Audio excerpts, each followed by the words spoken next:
ഇത് സർക്കാരിനെതിരെയാണോ നടീനടന്മാർക്കെതിരെയാണോ എന്നുള്ള ക്ലാരിറ്റി പോലും അതിലില്ല. ഈ നടീനടന്മാർ പ്രൊഡ്യൂസ് ചെയ്യുന്നതാണ് പ്രശ്നം തോന്നാണ്. അതെ അതെ, അതൊരു പ്രശ്നമാണ്. എന്ത് പ്രശ്നം? ഒരു പ്രശ്നമില്ല. അല്ല, ആളുകൾക്ക് അവരുടെ ഇഷ്ടത്തിനനുസരിച്ച് അവരുടെ വർക്ക് ഓഫ് ആർട്ട് ചെയ്യാനുള്ള ഈ ലോകത്ത് സ്വാതന്ത്ര്യമുണ്ട്. ഇപ്പം ഞാനൊരു സിനിമ എടുക്കുമ്പോൾ അതിൽ ഏത് ക്യാമറ വേണം, ഏത് ലെൻസ് വേണം, ഏത് ആളുകൾ വേണം, ഇതൊക്കെ എൻ്റെ ചോയ്സാണ്. നല്ല രീതിയിൽ മാധ്യമപ്രവർത്തനം നടത്തി UP പോലുള്ള വലിയൊരു സ്ഥലത്ത് പോയി നിന്ന് ആ പരിപാടി തന്നെ തുടർന്നാൽ പോരായിരുന്നാണ്. അങ്ങനെയല്ല, ഞാനൊന്ന് പറഞ്ഞു തീർത്തോട്ടെ. നിങ്ങൾ എന്ത് സിനിമ മാധ്യമപ്രവർത്തന ലോകത്ത് വളരെ അടിപൊളി നല്ല രീതിയിൽ തന്നെ പോകുന്നു. അതിന് ക്രെഡിബിലിറ്റി ഇപ്പോഴുണ്ട്. ആ ക്രെഡിബിലിറ്റിയിൽ തന്നെയാണ് ലോകത്ത് മീഡിയ പോകുന്നത്. ആരോ സനോജിനെ തെറ്റിദ്ധരിപ്പിച്ചു. ഇപ്പൊ ഡാർക്കിന്റെ സമയമാണ്, ആ ട്രെൻഡ് പിടിച്ച് നമുക്ക് അങ്ങ് പോവാം എന്നുള്ളതാണ്. വയലൻസിന്റെ ട്രെൻഡിലാണ് നമ്മൾ നിൽക്കുന്നത്. അല്ല, ഇപ്പൊ വയലൻസ് ആണ് ട്രെൻഡിങ് അതെ, പൊക്കോണ്ടിരിക്കുന്നത്. അതുകൊണ്ട് ആ രീതിയിൽ നിന്ന് പിടിച്ചു. സെന്തിലൊക്കെ ഇങ്ങനെയൊക്കെ വരുമ്പോ എന്തോ സംഭവിക്കാൻ തോക്കെടുക്കാനാണോ തിരിയണമെന്നൊക്കെ വിചാരിക്കും. Ultra modern kitchen devices. ഒരു കിച്ചണിൽ വേണ്ട എല്ലാ ലേറ്റസ്റ്റ് ബ്രാൻഡുകളും ഇവിടെയുണ്ട്. ലോകോത്തര ബ്രാൻഡുകൾ, original products, wide range. MyG future.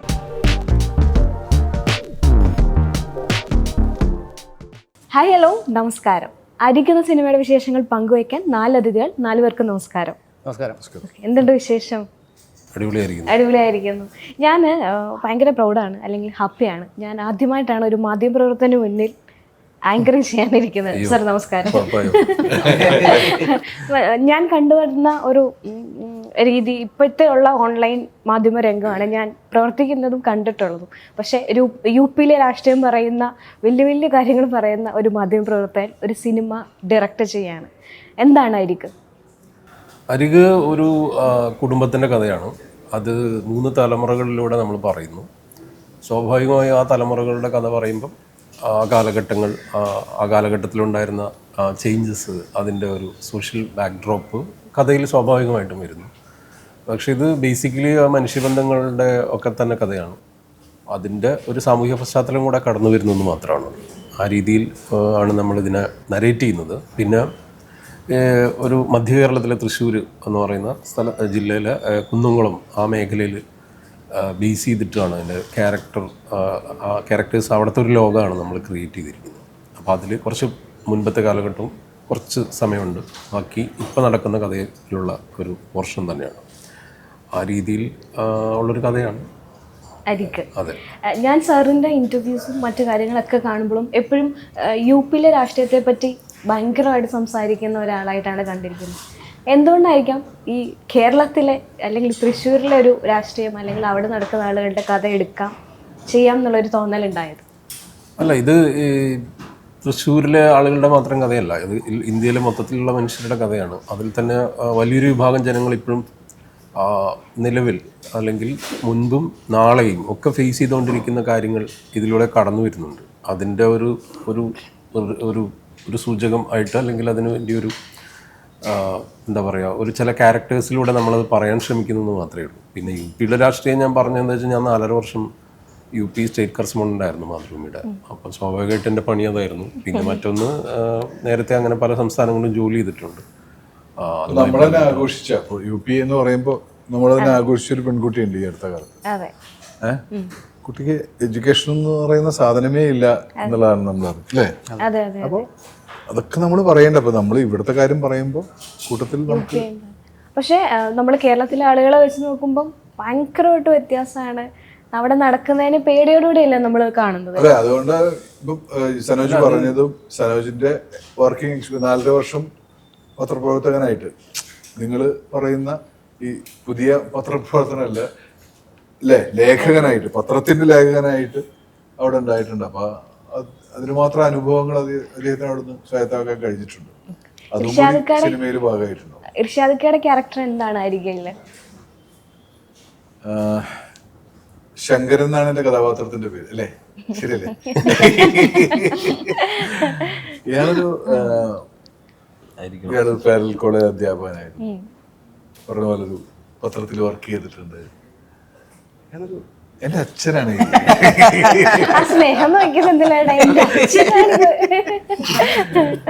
അങ്ങനെ ഞാൻ സെന്തിലിന്റെ മകനായിട്ട് എന്നെ കാസ്റ്റ് ചെയ്യുന്നതിന് കൃത്യമായ ഒരു റീസൺ അല്ലെങ്കിൽ അതിന്റെ പൊളിറ്റിക്സ് കൃത്യമായിട്ട് സനോജിനുണ്ട്.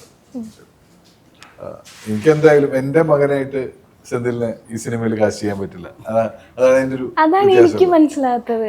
സാധാരണ നമ്മൾ പ്രതീക്ഷിക്കുന്ന നേരെ തിരിച്ചായിരിക്കും. എന്തുകൊണ്ടായിരിക്കും ഇങ്ങനെ? അതാണ് ആ സിനിമയുടെ വലിയ വിഷയമാണ് ശരിക്കും. സിനിമ കാണുമ്പം അതെ അതെ വലിയൊരു വിഷയമാണ് ശരിക്കും പറഞ്ഞത്. അത് ഫോഴ്സ്ഡ് ആണ് അല്ലേ, പർപ്പസ്ഫുൾ ആണ്, എല്ലാം കൂടി അങ്ങനെ കാസ്റ്റ് ചെയ്യേണ്ടതാണ്. ആ സിനിമ പറയണമെങ്കിൽ അങ്ങനെ ഒരു കാസ്റ്റ്. അപ്പൊ ഇയാള് സാധാരണ മനുഷ്യനാണ്. ശങ്കരന്റെ അല്ലേ, ശങ്കരൻ എന്ന് പറയുന്നത് വളരെ സാധാരണക്കാരായ ഒരു അച്ഛന്റെ മകൻ. അദ്ദേഹം പഠിക്കാൻ കുറച്ച് മിടുക്കനായതുകൊണ്ട് അയാൾക്ക് പഠിക്കാനുള്ള അവസരങ്ങൾ അച്ഛൻ ഉണ്ടാക്കി കൊടുക്കുന്നുണ്ട്. അപ്പോൾ പേരൽ കോളേജിൽ അപ്പൊ അയാളുടെ പ്രണയങ്ങള് ഓരോ കാലത്തുണ്ടാവുന്ന പ്രണയങ്ങളൊക്കെ പറഞ്ഞു പോകുന്നുണ്ട്. എന്റെ മകളാണ് ധന്യ. അതായത് 3 തലമുറയാണ് ഞാനിപ്പോ കണ്ടുകൊണ്ടിരിക്കുന്നത് അല്ലേ? എങ്ങനെ ഉണ്ടായിരുന്നു ഇത്ര വലിയ മകന്റെ അച്ഛനായിട്ട് അഭിനയിച്ചപ്പോ?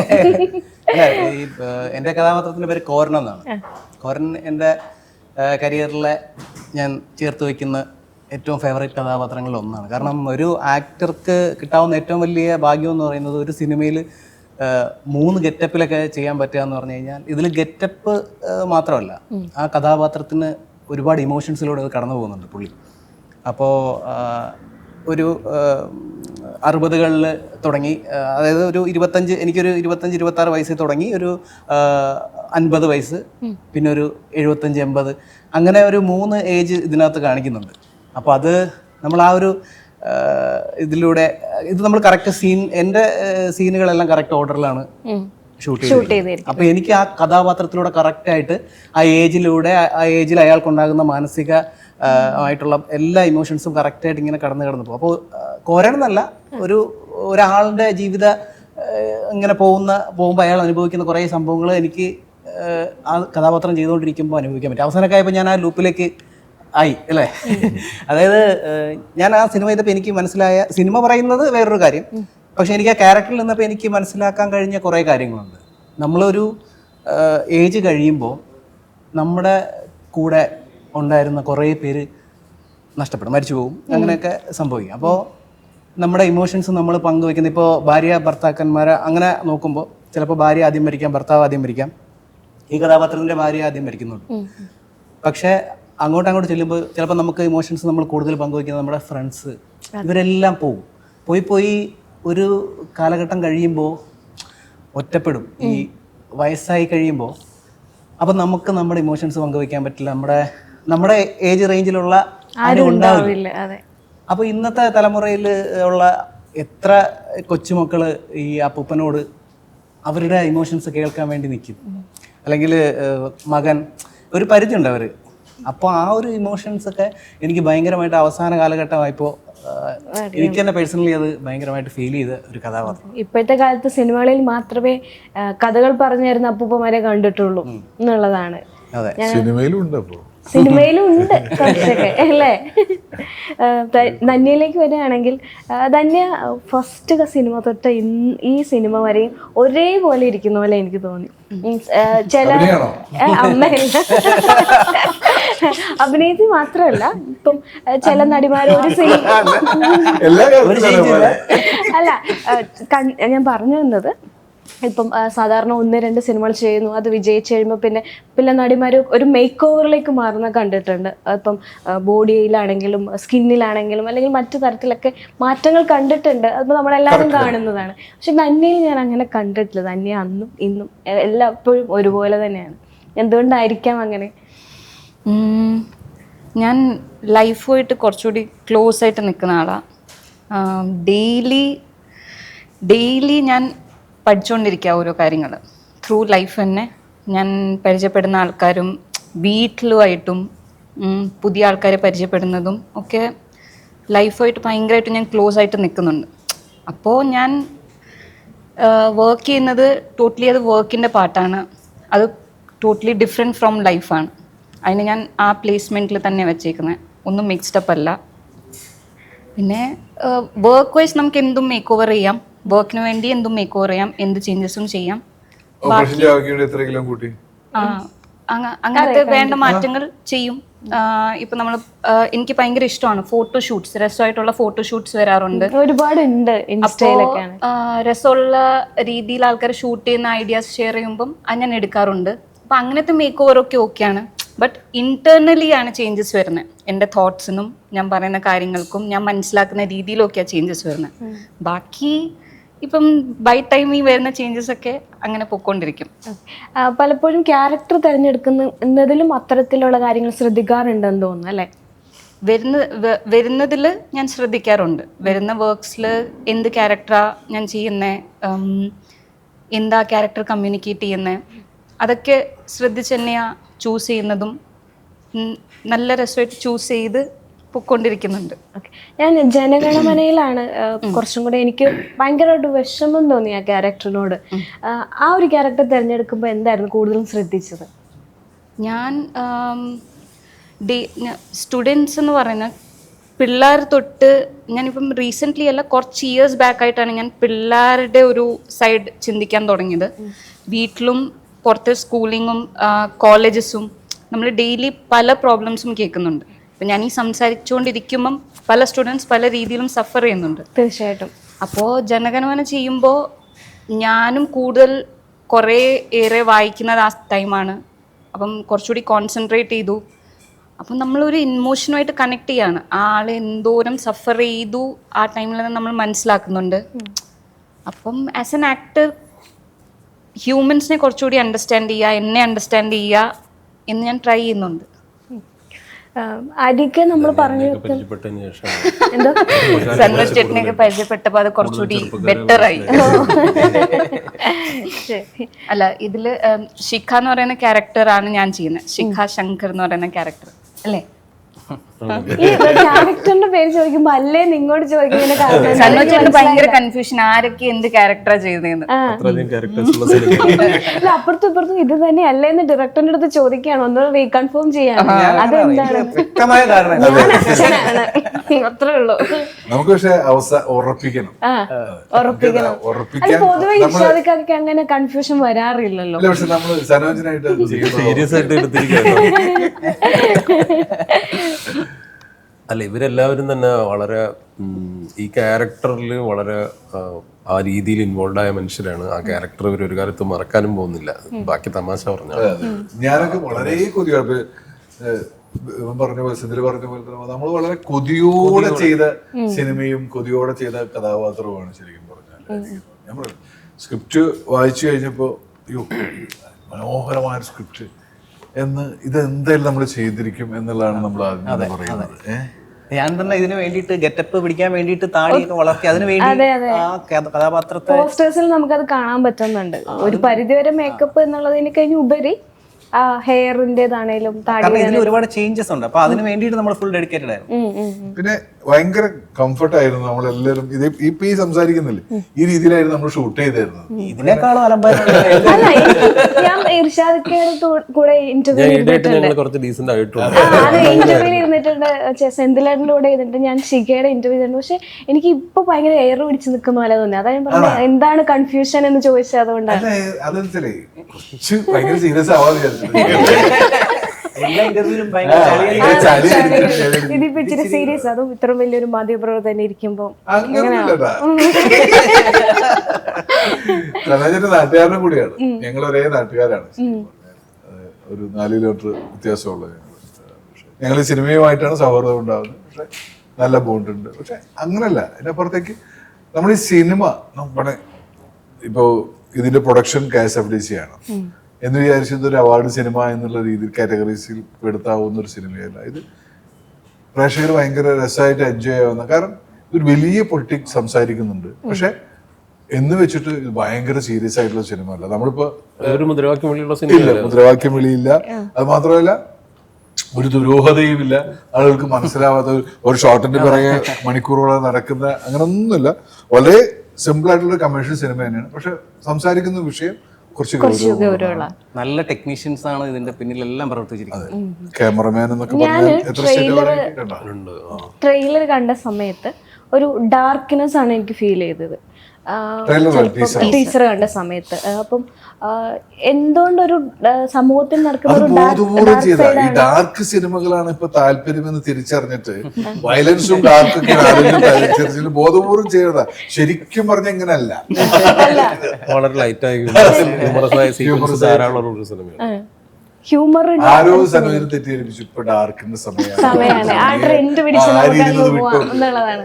അങ്ങനെയാണോ? വയലൻസിന്റെ ട്രെൻഡിലാണ് നമ്മൾ നിൽക്കുന്നത്. അല്ല, ഇപ്പൊ വയലൻസ് ആണ് ട്രെൻഡിങ് അതെ. പൊക്കോണ്ടിരിക്കുന്നത്. അതുകൊണ്ട് ആ രീതിയിൽ നിന്ന് പിടിച്ചോക്ക് സെന്തിലൊക്കെ ഇങ്ങനെയൊക്കെ വരുമ്പോ എന്തോ സംഭവിക്കാനോ തോക്കെടുക്കാനാണോ തിരിയണമെന്നൊക്കെ വിചാരിച്ചു. എടുക്കാനാണോ തോക്കെടുക്കാനാണോ എന്നുള്ള ചിന്ത. എന്തുകൊണ്ടായിരിക്കും ഇങ്ങനെ ഒരു ഡാർക്കർ ഷെയ്ഡ് വന്നത്? ആളുകൾക്ക് സംശയം ഉണ്ടാവില്ല. ഇപ്പൊ എനിക്കും സംശയം ഉള്ളതുകൊണ്ടാണ് ഞാൻ ചോദിച്ചത്. അല്ല, അങ്ങനെയല്ല. അതായത് മനുഷ്യന്മാരുടെ ലോകത്തിന് പല ഷെയ്ഡുകളില്ലേ. അല്ലാതെ അങ്ങനെ നമുക്ക് വളരെ കൃത്രിമമായ ഒരു ഇതാണ് ലോകത്തെ ജീവിതത്തിന്റെ കളർ എന്ന് നമ്മൾ ആരെങ്കിലും തീരുമാനിക്കുന്നുണ്ടോ? ഇല്ല. നമ്മുടെ എല്ലാവരുടെയും ലോകത്തിലുള്ള നമ്മൾ ഓരോ ദിവസവും കടന്നു പോകുന്ന മൂഡുകൾ തന്നെ എത്ര വ്യത്യസ്തമാണ്. അല്ലെങ്കിൽ നമ്മൾ ഫേസ് ചെയ്യുന്ന ഓരോ അവസ്ഥകളുണ്ട്, നമ്മുടെ ജീവിതത്തിലെ അനുഭവങ്ങൾ. ഓരോ ദിവസവും നമ്മൾ കടന്നു പോകുന്ന എന്തൊക്കെ പ്രശ്നങ്ങളിലൂടെയാണ്, അല്ലേ? അല്ലാതെ നമ്മൾ ഫുൾ ടൈം രാവിലെ മുതൽ വൈകുന്നേരം വരെ ഇരുന്ന് പൊട്ടിച്ചിരിച്ചുകൊണ്ടിരിക്കുകയല്ലോ. പലതരത്തിലുള്ള അവസ്ഥയിലല്ലേ സിനിമയുടെ എല്ലാ സിനിമകളും തന്നെ. ലോകത്ത് നടക്കുന്ന പ്രധാനപ്പെട്ട സിനിമകൾ, തമിഴിൽ ഇറങ്ങുന്ന സിനിമകൾ, അല്ലെങ്കിൽ മലയാളത്തിൽ വരുന്ന ഏറ്റവും മനോഹരമായ അടുത്ത കാലത്ത് ഒരുപാട് നല്ല സിനിമകൾ വന്നു. എല്ലാം വളരെ ഡിഫറെൻ്റ് ആയിട്ടുള്ള സബ്ജക്ട്സ് കൈകാര്യം ചെയ്യുന്ന സിനിമകളാണ്, അല്ലേ? അത് അങ്ങനെയൊക്കെ തന്നെയാണ് എല്ലാ കാലത്തും അങ്ങനെയല്ലേ. ഇപ്പോൾ താഴ്വാരം പോലൊരു സിനിമ നമ്മൾ എന്തുകൊണ്ടാണ് ഓർത്തിരിക്കുന്നത്? അതൊരു പ്രത്യേക സിനിമ ആയതുകൊണ്ടാണ്, അല്ലേ? അപ്പൊ അതിന് ഏത് ടോൺ അങ്ങനെയൊന്നുമില്ല. അത് മനുഷ്യന്മാരുടെ കഥ. മറ്റേ ശ്രീനിവാസൻ പറഞ്ഞ പോലെ എല്ലായിടത്തും ഒന്ന് തന്നെയാണോ എന്ന് പറഞ്ഞ പോലത്തെ രീതിയിൽ തന്നെയാണ്. ആ കഥയിൽ പലതരം ഷെയ്ഡുകൾ ഉണ്ടാവാം. അത്തരത്തിലുള്ള കുറേ മനുഷ്യർ, വളരെ രസകരമായ കഥകൾ, സന്ദർഭങ്ങളുള്ള സിനിമയാണ്. അതിനകത്ത് ഒരുപാട് അത്ര എലമെന്റ്സ് ഉണ്ട്, വളരെ സട്ടിലായിട്ടുള്ള ഭയങ്കര ഹ്യൂമറസ് ആയ എലമെന്റ്സ്. ഞങ്ങൾ തന്നെ ഷൂട്ട് ചെയ്യുമ്പോൾ ആസ്വദിച്ചിട്ടുണ്ട്. റോണിയും ഇർഷാദുമായിട്ടുള്ള സീക്വൻസ് ഒക്കെ ഭയങ്കര രസമായിരുന്നു. ഒരു സീൻ എന്നൊക്കെ പറയുന്നത് നമ്മള് ഭയങ്കര റോഡിൽ ഞാനുള്ള സീൻ വേറെ ക്ലൈമാക്സ് ഷൂട്ട് ചെയ്തിട്ട് വന്നിട്ട് വേണം അത് കുറച്ച് സമയം യൂണിറ്റ് ഒക്കെ വരുന്നതിന് മുമ്പ് നമ്മൾ ഷൂട്ട് ചെയ്ത് തീർത്തത്.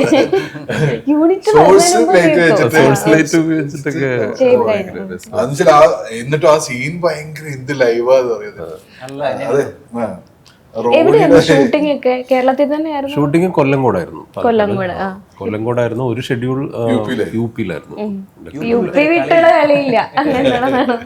ഇടയ്ക്ക് ഒരു ഇന്റർവ്യൂല് പറഞ്ഞിട്ടുണ്ട്, യുപി പോലെ തന്നെയാണ് ഇന്ത്യയും എന്ന് പറയുന്നുണ്ട്. അതിനുള്ള കാരണം എനിക്ക് അതിൽ മനസ്സിലായില്ല. എന്തായിരുന്നു? ഞാൻ പറയുന്നത് ഇപ്പൊ യുപിയിൽ മാത്രമല്ല, ഈ പലതരത്തിലുള്ള ഇപ്പൊ കേരളത്തിൽ എന്തൊക്കെ ക്രൈമുകളാണ് കേരളത്തിൽ ഇപ്പൊ നടക്കുന്നത്. ഇപ്പൊ നമ്മൾ ഓരോ ദിവസം കാണുന്നത് എത്ര ഇൻസിഡൻസ് ആണ്. നമ്മൾ നേരത്തെ ഒരുപക്ഷെ നമ്മൾ ഇവിടെ നടക്കാറുണ്ടോ എന്നൊക്കെ സംശയിക്കുന്ന തരത്തില് എല്ലായിടത്തും അങ്ങനെയൊക്കെ തന്നെ നമ്മൾ ഓരോ ദിവസവും ഞെട്ടിക്കൊണ്ടിരിക്കുകയാണെന്നുള്ള മലയാളി ഉൾപ്പെടെ അല്ലെങ്കിൽ ലോകത്തില് ഇന്ത്യയിലൊക്കെ നടക്കുന്ന സംഭവങ്ങൾക്ക് തമ്മിലൊക്കെ ബന്ധമുണ്ട്. അല്ലെങ്കിൽ അതൊക്കെ മനുഷ്യന്മാരുടെ ജീവിതത്തിൽ നടക്കുന്ന കാര്യങ്ങളാണ്. അത് അവിടെയുണ്ട് ഇവിടെയുണ്ട്. യു പി നമ്മൾ എന്താ വെച്ചാൽ അതൊരു വലിയ ലാർജ് സ്കെയിലുള്ള ഒരു ലോകം, കുറച്ചുകൂടെ കൂടുതൽ വിസ്തൃതിയുള്ളൊരു സംസ്ഥാനമാണ്. പിന്നെ അവിടുത്തെ പലതരത്തിലുള്ള ആളുകളുടെ ഒരു മിക്സ് ഉള്ള സ്ഥലമാണ്. അതുകൊണ്ട് നമ്മളങ്ങനെ വേറൊരു കൾച്ചറാണ്. പക്ഷെ അവിടെയും നമുക്ക് നല്ല അനുഭവങ്ങൾ ഒരുപാട് ഉണ്ടായിട്ടുണ്ട്, അല്ലാത്ത അനുഭവങ്ങളുണ്ട്, കേരളത്തിലുണ്ട്. അത് പലതരത്തിൽ സിറ്റുവേഷൻ അനുസരിച്ച് മാറി വരും. യു പി എടുക്കാൻ എന്താ കാരണം എന്ന് വെച്ചാൽ ഒരു കംപ്ലീറ്റ്ലി ജിയോഗ്രഫിക്കലി ഭയങ്കര ഡിഫറൻസ് ഉള്ള ഒരു സ്ഥലം വേണമായിരുന്നു. പിന്നെ അപ്പോൾ എനിക്ക് നേരത്തെ പരിചയമുള്ളൊരു സ്ഥലമാകുമ്പോൾ എനിക്കത് കുറച്ചുകൂടെ കണക്റ്റ് ആവും. പിന്നെ ഈ കഥയ്ക്ക് ചേരുന്ന സിറ്റുവേഷൻസ് ക്രിയേറ്റ് ചെയ്യുന്ന നമുക്ക് കുറച്ചുകൂടെ ആളുകൾ കൺവിൻസ്ഡ് ആവുന്നൊരു ജിയോഗ്രഫിയാണ്. അങ്ങനെ ഫിക്സ് ചെയ്തതാണ്. അതല്ലാതെ വേറൊരു സ്ഥലത്ത് ഇപ്പോൾ ചിലപ്പോൾ ആളുകൾക്ക് ബിലീവബിലിറ്റി ചിലപ്പോൾ കുറയും. അങ്ങനെയുള്ള ചില പ്രത്യേകതകൾ അതിനകത്തുണ്ട്. ചിലപ്പോൾ നമ്മൾ അടുത്ത സിനിമ എടുക്കുമ്പോൾ നമ്മൾ കൊൽക്കത്തയിലായിരിക്കും ഷൂട്ട് ചെയ്യുന്നത്. അങ്ങനെ ആവട്ടെ. മിത്തുകളെ പറ്റി സംസാരിക്കുന്നത് കേട്ടിട്ടുണ്ട്. അപ്പം ഇതിൽ പറയുന്ന മിത്ത് എന്തായിരിക്കും? അരികിൽ പറയുന്ന മിത്ത് എന്തായിരിക്കും? അരികിൽ മിത്തല്ല, അരികിൽ കംപ്ലീറ്റ് റിയാലിറ്റിയാണ്. ജീവിതത്തിൽ നടക്കുന്ന കാര്യങ്ങളാണ്. എന്ന് വെച്ചാൽ വളരെ റിയലിസ്റ്റിക് ആണ്. എന്നാൽ അതേസമയം നമുക്ക് അറിയാവുന്ന കുറേ കാര്യങ്ങൾ, പക്ഷെ ഒരുപക്ഷെ നമ്മൾ ശ്രദ്ധയിൽപ്പെടാതെ പോകുന്നത്, നമ്മൾ അറിഞ്ഞുകൊണ്ട് അറിയാതെയൊക്കെ സംഭവിക്കുന്നതും ബോധപൂർവം ചെയ്യുന്നതും അങ്ങനെ കുറേ കാര്യങ്ങളുണ്ട്. അതൊന്ന് ഓർമ്മപ്പെടുത്താനും കൂടെയാണ് നമ്മൾ ചെയ്യുന്നത്. അത് നമ്മളിൽ തന്നെ സംഭവിക്കുന്നുണ്ട്, നമ്മൾ അനുഭവിക്കുന്നുണ്ട്, നാളെയുള്ളവരും അനുഭവിക്കുന്നുണ്ട്, സാധ്യതയുണ്ട്. അത് നമുക്ക് കുറച്ച് മറന്നുപോയ ആൾക്കാരെ ഒന്ന് ചൂണ്ടിക്കാണിച്ച് കൊടുക്കണമെന്ന് തോന്നി. മറ്റൊന്ന് പല മനുഷ്യരുടെയും മുഖത്തേക്കൊന്ന് ടോർച്ചടിക്കണമെന്ന് തോന്നി. മലയാളികൾ അവനവനിലേക്കും മലയാളികളിലേക്കും എല്ലാ തരത്തിലും ഒരു ടോർച്ചടിക്കൽ നമുക്ക് നടത്തേണ്ടതുണ്ട് എന്ന് തോന്നുന്ന ഒരു ഘട്ടത്തിലെടുത്ത ഒരു സിനിമയാണ്. ആ രീതിയിൽ അത് ആളുകൾക്ക് കണക്ട് ആവുക, റിലേറ്റ് ചെയ്യാൻ പറ്റുന്നതാണ് എനിക്ക് തോന്നുന്നത്. അങ്ങനെ നമുക്ക് പ്രതീക്ഷിക്കാം. നിഷാദ്, നമുക്ക് കുറച്ച് സീരിയസ് വിഷയങ്ങളിലേക്ക് സംസാരിച്ച് വന്നു കഴിഞ്ഞാൽ, മലയാള സിനിമയിൽ കുറേ കാര്യങ്ങൾ സംഭവിക്കുന്നുണ്ട്. ഓരോ ദിവസങ്ങളും വിവാദങ്ങളാണ്. ആക്റ്റീവായിട്ടുള്ളൊരു അമ്മയിലെ മെമ്പറാണ്, എനിക്കറിയാം. എന്താണ് ഇക്ക സംഭവിക്കുന്നത്? ഇതിനെപ്പറ്റിയൊക്കെ വല്ല ഐഡിയ ഉണ്ടോ? ഇതൊക്കെ കാണുന്നുണ്ടോ? കാണുന്നുണ്ട്, കേൾക്കുന്നുണ്ട്, മിണ്ടാതിരിക്കുന്നുണ്ട്. അല്ല, മിണ്ടാതിരിക്കുന്നതിൽ കാര്യമുണ്ടെന്ന് തോന്നുന്നുണ്ടോ? അത്ര എക്സ്പീരിയൻസ്ഡ് ആയിട്ടുള്ള കാര്യമുണ്ടെന്ന് തോന്നാത്തത് കൊണ്ടാണ് മിണ്ടാതിരിക്കുന്നത്. മിണ്ടിയിട്ട് കാര്യമുണ്ടെന്ന് തോന്നുന്ന കാര്യങ്ങളിൽ കൃത്യമായിട്ട് ഇടപെടാറും മിണ്ടാറുണ്ട്. ഇതൊക്കെ സ്വാഭാവികമായിട്ട് എല്ലാ കാലത്തും ഉള്ള പ്രശ്നങ്ങളാണത്.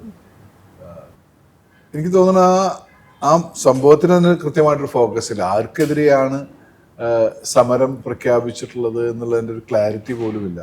സർക്കാരിനെതിരെയാണോ, അമ്മ സംഘടനയ്ക്കെതിരെയാണോ, നടീനടന്മാർക്കെതിരെയാണോ, അതോ സൂപ്പർ സ്റ്റാറുകൾക്കെതിരെ മാത്രമാണോ, എന്താണെന്നുള്ളത് എനിക്കതിൻ്റെ ക്ലാരിറ്റി കിട്ടിയിട്ടില്ല. അതുകൊണ്ട് തന്നെ എനിക്ക് അതിന് ഒരു മറുപടി ഇല്ല ശരിക്കും പറയാം. ഓക്കെ, ഇവിടെ പറയുന്നത് താരങ്ങളുടെ പ്രതിഫലം കുറയ്ക്കണം എന്നുള്ളതിലാണ് സമരം പ്രഖ്യാപിച്ചിരിക്കുന്നത് എന്നുള്ളതാണ്. ശരിക്കും താരങ്ങൾ പ്രതിഫലം വാങ്ങിക്കുന്നത് ഇത്രയും കൂടുതൽ വാങ്ങില്ല എന്ത് തെറ്റ്? എനിക്ക് ഈ ക്യാമറ വേണമെന്ന് ആഗ്രഹമുണ്ട്. ഞാൻ 500 രൂപ തന്ന് നിങ്ങൾ തരുമോ? തരത്തില്ല. അത്രയുള്ളൂ. അതിന് അത്ര വില ഉണ്ടെങ്കിൽ ആ വില കൊടുത്തിട്ട് തന്നെ വാങ്ങണം. അപ്പൊ എനിക്ക് എൻ്റെ ഒരു കാശുണ്ടെങ്കിൽ ഞാൻ വാങ്ങും, കാശില്ലാത്തൊരു വാങ്ങണ്ട. പക്ഷെ അതിന് വില കുറച്ച് തരണം എന്ന് പറയാനുള്ള എന്തെങ്കിലുമൊക്കെ ബാർഗൈൻ ചെയ്യാ, നോർമലി മാർക്കറ്റിലുള്ള ബാർഗൈനിങ് പോലെ. അതല്ലാതെ എനിക്ക് അതിന് 500 രൂപയ്ക്ക് തന്നെ തന്നെ എൻ്റെ ആകെ 500 രൂപ ഉള്ളൂ എന്ന് പറഞ്ഞാൽ ആരെങ്കിലും തരൂ? നടക്കുന്ന കാര്യമില്ല. അപ്പൊ അതാണ് അതിൻ്റെ ഒരു വിഷയം. അതേ പറഞ്ഞത് അങ്ങനത്തെ കാര്യത്തിൽ അങ്ങനെ പറയാം. അല്ലാതെ ടോട്ടൽ കുറേ വിഷയങ്ങളുണ്ട് അതിൽ. അവിടെയാണ് പറഞ്ഞത് ഇത് സർക്കാരിനെതിരെയാണോ നടീനടന്മാർക്കെതിരെയാണോ എന്നുള്ള ക്ലാരിറ്റി പോലും അതിലില്ല. എനിക്കത് ക്ലിയർ ആയില്ല എന്നതാണ്. ആരെങ്കിലും വിളിച്ച് സംസാരിക്കാൻ ശ്രമിച്ചിട്ടുണ്ടായിരുന്നോ ഈ ഒരു വിഷയവുമായി ബന്ധപ്പെട്ടിട്ട്? ഇല്ല, ഞാനങ്ങനെ ആന്റണി പെരുമ്പാവൂർ ചെയ്തൊരു പോസ്റ്റ് നമ്മളെല്ലാം ഷെയർ ചെയ്തിട്ടുണ്ടായിരുന്നു. അതിലൊരു കുറച്ചുകൂടി ക്ലാരിറ്റി അതിൽ ഫീൽ ചെയ്തുകൊണ്ട് ചെയ്തിട്ടുണ്ട്. അപ്പം അവിടെ ക്ലാരിറ്റി ആയില്ലേ ആന്റണി പെരുമ്പാവൂരിനെ ആ വിഷയത്തിൽ? അത് പറഞ്ഞത് ആന്റണി പെരുമ്പാവൂർ പറഞ്ഞ കാര്യത്തിൽ ഒരു ക്ലാരിറ്റി ഉണ്ടായി. മറ്റേ കാര്യത്തിൽ ഇപ്പോഴും എനിക്ക് ക്ലാരിറ്റി ഇല്ല. ഇപ്പോഴും ഏതാണെന്നുള്ളതിനെ കാര്യത്തിൽ തീരുമാനമില്ല. ധന്യൊക്കെ വാങ്ങിച്ച പൈസ കാരണമാണ് ഇത് വലിയ പ്രശ്നത്തിലേക്ക് പോയതെന്ന് സത്യത്തില് ഞാൻ ജസ്റ്റ് എസ്കേപ്പ് ആയതാണ്. ഇന്ന് KSFDCയുടെ മെമ്പറാണ്, ഡയറക്ടർ ബോർഡ് മെമ്പറാണ്. ഇന്നാണ് ഞാൻ ഈ സിനിമയിൽ അഭിനയിക്കുന്നെങ്കിൽ എനിക്ക് പ്രതിഫലം ഇല്ല. അറിഞ്ഞോ? മെമ്പർമാർ അഭിനയിക്കുന്നുണ്ടെങ്കിൽ അഭിനയിക്കാൻ പൈസ മേടിക്കാൻ പാടില്ല. അത്രേ അങ്ങനെയുണ്ട്. അപ്പൊ ഞാൻ പക്ഷെ പൈസ മേടിച്ചു. എനിക്ക് കൃത്യമായിട്ട് പൈസ അല്ല, റിലീസായി അതിന് തിരിച്ചു കൊടുക്കാം വേണമെങ്കിൽ. അതെ, റിലീസ് കഴിഞ്ഞിട്ടില്ല, മുമ്പ് മേടിച്ചു എന്നുള്ള ഒരു ഇനിയെല്ലാം സംവിധായകന് വന്നാവും. അങ്ങനെയാണെങ്കിൽ സ്വന്തമായിട്ട് പ്രൊഡക്ഷൻ വീണ്ടും ആക്റ്റീവ് ആവും തോന്നുന്നു അല്ലേ? പ്രൊഡക്ഷൻ എന്ന് പറയുമ്പോഴാണ് പ്രശ്നം. ഞാനൊക്കെ അതിനെ കുറിച്ച് ആലോചിക്കുന്നത് വിട്ടത് തന്നെ. ഈ നടീനടന്മാര് പ്രൊഡ്യൂസ് ചെയ്യുന്നതാണ് പ്രശ്നം തോന്നുന്നത്. അതെ, അതൊരു പ്രശ്നമാണ്. എന്ത് പ്രശ്നം? ഒരു പ്രശ്നമില്ല. ഞങ്ങക്ക് പ്രശ്നമൊന്നുമില്ല. സിനിമ ഉണ്ടാവട്ടെ, വലിയ സിനിമകളും നല്ല വിഷയങ്ങളും സംസാരിക്കും. ഇൻഡസ്ട്രി വളരെ രസകരമായിട്ടും വലിയ വിജയങ്ങളോട് തകർന്ന ഇൻഡസ്ട്രി ആവാതെ അല്ല, ആളുകൾക്ക് അവരുടെ ഇഷ്ടത്തിനനുസരിച്ച് അവരുടെ വർക്ക് ഓഫ് ആർട്ട് ചെയ്യാനുള്ള ഈ ലോകത്ത് സ്വാതന്ത്ര്യമുണ്ട്. ഇപ്പം ഞാനൊരു സിനിമ എടുക്കുമ്പോൾ അതിൽ ഏത് ക്യാമറ വേണം, ഏത് ലെൻസ് വേണം, ഏത് ആളുകൾ വേണം, ഇതൊക്കെ എൻ്റെ ചോയ്സാണ്. അതിനെനിക്ക് എങ്ങനെയാണോ ഞാനത് കൺസീവ് ചെയ്യുന്നത്, അല്ലെങ്കിൽ എനിക്ക് അതിന് പറ്റുന്ന വെച്ചാൽ ഞാനത് ചെയ്യുന്നു. വേറൊരാളുടെ രീതിക്ക് ചെയ്യുന്നു.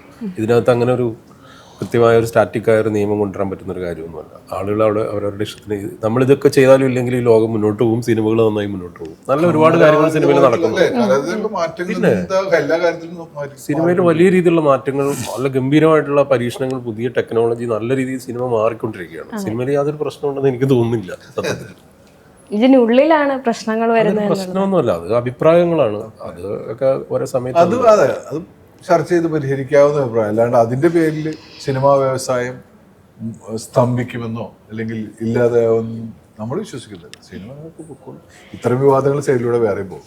അതൊക്കെ അരികിലൂടെ നമുക്ക് അരികിലൂടെ അങ്ങ് പോവാം. വളരെ നല്ല രീതിയിൽ മാധ്യമപ്രവർത്തനം നടത്തി UP പോലുള്ള വലിയൊരു സ്ഥലത്ത് പോയി നിന്ന് പരിപാടി തന്നെ തുടർന്നാൽ പോരായിരുന്നതാണ്. അങ്ങനെയല്ല, ഞാനൊന്ന് പറഞ്ഞു തീർത്തോട്ടെ. അല്ല, അങ്ങനെയുള്ളൊരു ആള്. ഇപ്പോഴത്തെ ഒരു മാധ്യമപ്രവർത്തനം വേറൊരു രീതിയാണ്. എൻ്റർടൈൻമെൻറ്റിനാണ് കൂടുതലും പ്രാധാന്യം കൊടുക്കുന്നത്. അല്ലെങ്കിൽ ഞാനൊക്കെ കണ്ടുവരുന്നത് ക്യൂട്ട്നെസ്, ചിരി, അങ്ങനെയുള്ള കാര്യങ്ങളിലേക്കൊക്കെയാണ് ഞങ്ങളുടെയൊക്കെ ഫോക്കസ് കൂടുതലും പോകുന്നത്. ഇപ്പോഴത്തെ മാധ്യമപ്രവർത്തനത്തെ എങ്ങനെയാണ് വിലയിരുത്തുന്നത്? അല്ല, മാധ്യമപ്രവർത്തനം അങ്ങനെയൊക്കെ തന്നെയാണ്, നല്ല രീതിയിൽ തന്നെയാണ് പോകുന്നത്.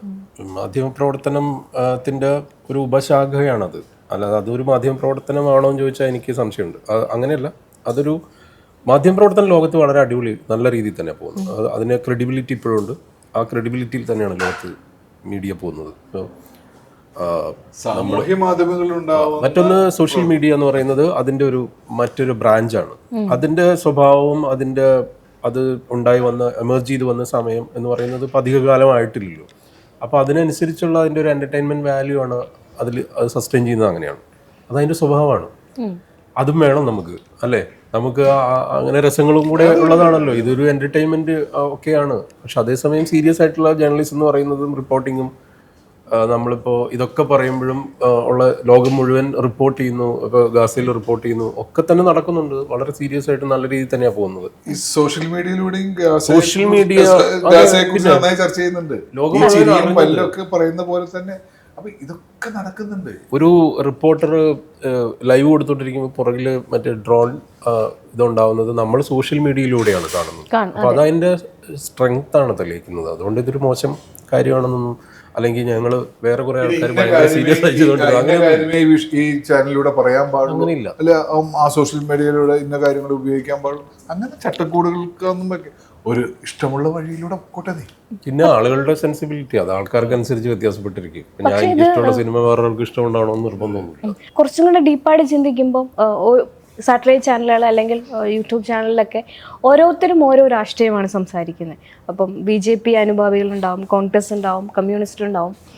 ഒരു ചായ്വിലേക്ക് മാറിയില്ലേ ചാനൽ ഉൾപ്പെടെയുള്ള ആൾക്കാർ രാഷ്ട്രീയത്തിനെ സപ്പോർട്ട് ചെയ്യുന്ന അല്ലെങ്കിൽ വ്യക്തികളെ സപ്പോർട്ട് ഒരു അഭിപ്രായം പറയാൻ ഒരു മീഡിയം ഉണ്ടാവുന്നതാണ്. ഉണ്ടായി ഇപ്പം നമുക്ക് വേണമെങ്കിൽ ഒരു വീഡിയോ പ്ലേ ചെയ്തിട്ട് നമുക്കൊരു അഭിപ്രായം പറയാം, ഒരു റീൽ ഇടാം, അല്ലെങ്കിൽ എൻ്റെ യൂട്യൂബ് ചാനലിലൂടെയോ അല്ലെങ്കിൽ എനിക്ക് സ്വന്തമായിട്ട് ഒരാളോട് ഒരു കാര്യം പറയാം, ഒരു സ്റ്റാറ്റസ്, ഒരു വീഡിയോ എടുത്തിടാം. അത് ടെക്നോളജി ഉണ്ടാക്കി തന്നൊരു സൗകര്യമാണ്. ആ സൗകര്യം ആൾക്കാർ ഉപയോഗിക്കും. കൂടുതൽ ആൾക്കാർക്ക് അഭിപ്രായം പറയാനുള്ള സ്പേസ് ഉണ്ടായി. അത് കൂടുതൽ ഡെമോക്രറ്റൈസ് ചെയ്യപ്പെടുന്നതിൻ്റെ ഗുണമല്ലേ ഇത്? പണ്ട് ആളുകൾക്ക് പലർക്കും അത് റിയാക്ട് ചെയ്യാനുള്ള ഒരു സ്പേസ് ഉണ്ടായിരുന്നില്ല. നമുക്ക് ആകെ ഇലക്ഷന് പോയി വോട്ട് ചെയ്യൽ മാത്രമായിരുന്നു സാധാരണ ജനത്തിന് കിട്ടിയിരുന്ന ഒരു ഓപ്ഷൻ എന്ന് പറയുന്നത്, അല്ലേ? ഇന്നിപ്പോൾ നമുക്ക് ഒരു പൊളിറ്റിക്കൽ സംഭവം ഉണ്ടാകുമ്പോൾ എനിക്ക് ഇന്ന് രാവിലെ എൻ്റെ ഫോൺ ഓൺ ചെയ്തിട്ട് വീഡിയോ പ്ലേ ചെയ്തിട്ട് എനിക്കത് ഒരു പോസ്റ്റ് ആയിട്ട് ഇടാം. എനിക്ക് ഈ വിഷയത്തിലുള്ള സ്റ്റാൻഡ് ഇതാണ്. നല്ലതല്ലേ? തീർച്ചയായിട്ടും എഴുതിയിടാം, റെക്കോർഡ് ചെയ്തിടാം, എനിക്ക് ഫേസ്ബുക്കിൽ ഒരു പോസ്റ്റ് ഇടാം. അപ്പോൾ ആളുകൾക്ക് റിയാക്ട് ചെയ്യാനുള്ള മീഡിയം അതിൻ്റെ സാധ്യത കൂടുകയാണ് ചെയ്യുന്നത്. അത് അതിന് നമ്മളിങ്ങനെ ഒരു ഗ്രൂപ്പിന്റെ ആയിട്ട് അങ്ങനെ പറയേണ്ട കാര്യമില്ല. അവർക്ക് ഈ BJPക്ക് പറയാനുള്ളത് BJP പറഞ്ഞു. ശരികളും തെറ്റുകളൊക്കെ അഭിപ്രായമാണ് ചായവ്. അത് എല്ലാ കാലത്തും ഉണ്ടായിട്ടില്ലേ? എല്ലാവർക്കും എല്ലാ കാലത്തും രാഷ്ട്രീയ അഭിപ്രായങ്ങളുണ്ട്, അല്ലാത്ത അഭിപ്രായങ്ങളുണ്ട്. ഇപ്പൊ അത് പറയാനുള്ള സ്പേസ് കൂടി. സോഷ്യൽ മീഡിയ കുറച്ചുകൂടെ ആക്റ്റീവ് ആയപ്പോൾ അതെ, ലോകത്തിലുണ്ടാവുന്ന ചേഞ്ച് ആണ്. അത് നല്ലതല്ലേ? അതും നല്ലതും ചീത്തയുമുണ്ട്. നല്ലത് നന്നായിട്ട് ഉപയോഗിക്കുന്നുണ്ട്, ചീത്ത അതേ രീതിയിൽ എല്ലാ കാര്യത്തിലും ഉണ്ട്. അതുപോലെ സോഷ്യൽ മീഡിയയിൽ ഉണ്ടായിട്ടുണ്ടാവും. പക്ഷെ ഞാൻ കഴിഞ്ഞ ദിവസം ഒരു മുതിർന്ന മാധ്യമപ്രവർത്തനയോട് സംസാരിക്കുന്ന സമയത്ത് അദ്ദേഹം പറയുന്നത് അദ്ദേഹത്തിൻ്റെ ചാനലിൽ ചെണ്ടമേളത്തിനൊപ്പം ഡാൻസ് ചെയ്യുന്ന ഒരു റിപ്പോർട്ടറെ എനിക്ക് വേണ്ട, എനിക്ക് കാര്യങ്ങൾ കൃത്യമായിട്ട് പറയുന്ന ഒരു റിപ്പോർട്ടറെ മതി എന്നുള്ളൊരു ഇപ്പോഴും അതേ അഭിപ്രായമുള്ള ആൾക്കാരുണ്ട് എന്നുള്ളതാണ്. അല്ല, അങ്ങനെയൊക്കെ അത് അദ്ദേഹത്തിന്റെ അഭിപ്രായം നല്ലതാണ്. അത് അങ്ങനെയുള്ള റിപ്പോർട്ടർമാരെ മതിയെങ്കിൽ അങ്ങനെ മതി. അല്ലാത്ത ആളുകൾ വേറൊരു ചാനൽ കാണാൻ താല്പര്യം ഉണ്ടെങ്കിൽ നിങ്ങൾ ഞങ്ങൾ സിനിമ ഇനി ചെയ്യുന്നില്ല തീരുമാനിച്ചു കഴിഞ്ഞാൽ കഴിഞ്ഞില്ലേ? നിങ്ങളുടെ ചാനലിൽ വേറെ വഴികളുണ്ടാവും. ഓരോരുത്തർക്കും അവരുടെ ഇഷ്ടങ്ങൾ അല്ലെങ്കിൽ അവർക്ക് വിറ്റുപോകുന്ന സാധനം. കുതിരപ്പുറത്ത് വന്ന് വാർത്ത വായിക്കുന്ന നിങ്ങളത് കാണണ വേണ്ടി എന്നുള്ളത് നമ്മുടെ ചോയ്സ്. ആളുകൾ തന്നെ അവർ ചെയ്യുന്നു, അവർക്ക് റേറ്റിംഗ് ഉണ്ടാക്കി കൊടുക്കുന്നത് ഇതേ ജനം തന്നെയാണ്, അല്ലേ? അത് മനുഷ്യനത് ആസ്വദിക്കുന്നുണ്ടാവുമായിരിക്കും. ആസ്വദിക്കുന്ന ഒരു വിഭാഗം ഉണ്ടാവും. എല്ലാത്തിനും കാരണം ജനങ്ങൾ തന്നെയാണ് എന്നുള്ളതാണ്. പിന്നെ അവർ പ്രോത്സാഹിപ്പിക്കുന്നതുകൊണ്ടാണല്ലോ അങ്ങനെ. അല്ലെങ്കിൽ റേറ്റിംഗ് കുറവാണെങ്കിൽ ഇവരതൊന്നും ചെയ്യില്ല. ഇപ്പൊ റേറ്റിംഗ് കൂട്ടാൻ വേണ്ടി എന്തെല്ലാം വിദ്യകളിൽ ഏർപ്പെടാം, അതൊക്കെ ചെയ്യും. പക്ഷെ അതുകൊണ്ട് സ്ട്രോങ് ആയിട്ടുള്ള ന്യൂസ് എന്ന് പറയുന്ന സാധനം അവിടെ തന്നെ നിൽക്കും. അതിന് വാല്യൂ ഉണ്ട്, അതെല്ലാ കാലത്തും ഉണ്ടായിട്ടുണ്ട്. അപ്പം അരികിലേക്ക് നമ്മൾ തിരിച്ചു വരികയാണെങ്കിൽ